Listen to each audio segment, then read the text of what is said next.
wonderful toys. I worked on a movie called Full Metal Jacket, which Anton First, the production designer, was on. So I got to know Anton very well and had a good working relationship. And the next thing, I got a call from the studio. Would I come in to have an interview with Tim Burton? Put a lot of suggestions to him. And the next thing I got is I got the call to start. Anton roughly sketches it, goes to the director, gets his consent, he feels it's going in the right direction, looks good, then passes it over to us and says, like, John, is this practical? Can we make it work? And that's when we come in then. And the rest is history, really. A lot of pressure there because the time factor. We started late and you can't buy time. So we were up against it for a long, long time. This had to be ready, that had to be ready. I had a team of 12 people. So nowadays, that team would be, on a Batman 1, would be 112 people. So we've done quite a feat, actually. 5 or 6 gadgets, didn't we? The steel gauntlet, the batarang, the spear gun.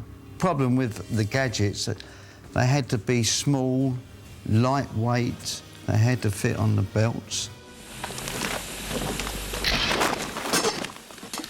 Everybody thinks it's fun, but it's about labour, cost, budgets, material, so it's not much fun till it actually starts to take shape, then you start to enjoy it. The spear gun was quite a good gadget because you had to lock it in, it had to spin, and we actually fired it many times in the film at people wrapping around their legs or round objects that Batman had to swing off. So that was quite a good gadget in the size of it, and it looked good. The steel gauntlet was interesting. It started off at 18 inches, which looked ridiculous, so we had to reduce it to 9, and that had to fire out steel cables, click onto the steel cable, and then escape in the museum. So that had to happen in one sequence. I was quite proud of that. The batarang was another practical object that had to open up, and he actually throws it around people's legs.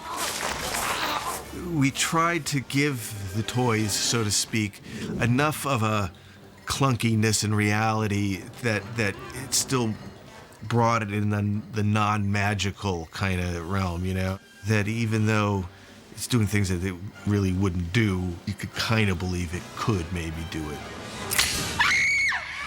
The Joker's gadgets, you know, Jack used to come to our workshop and discuss all the gadgets, try them out, and make suggestions how he felt they should be used or changed.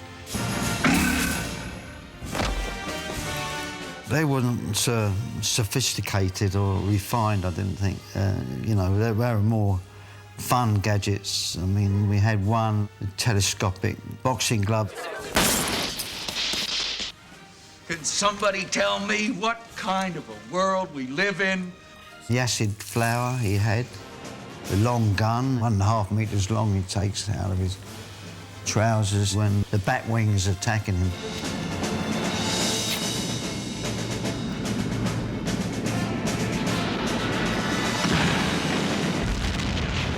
The Batwing, a lot of that was done model work by Derek Meddings.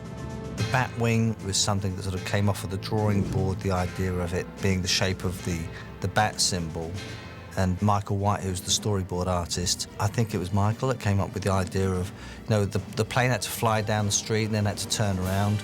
And he came up with that great idea of it sort of coming up and stalling in front of the moon and then coming down. So you had that sort of moment where it was like silhouetted in front of the moon.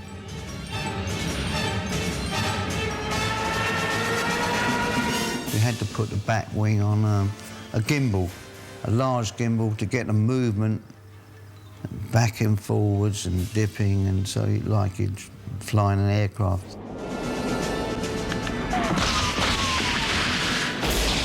Then we had rockets in the back wing, which had to be practical. A laser gun and machine guns too in either side of the wings. I was proud of working on Batman 1, and I liked Tim Burton very much as a director. I thought he had some very good ideas. Yeah, I think we've done a good job.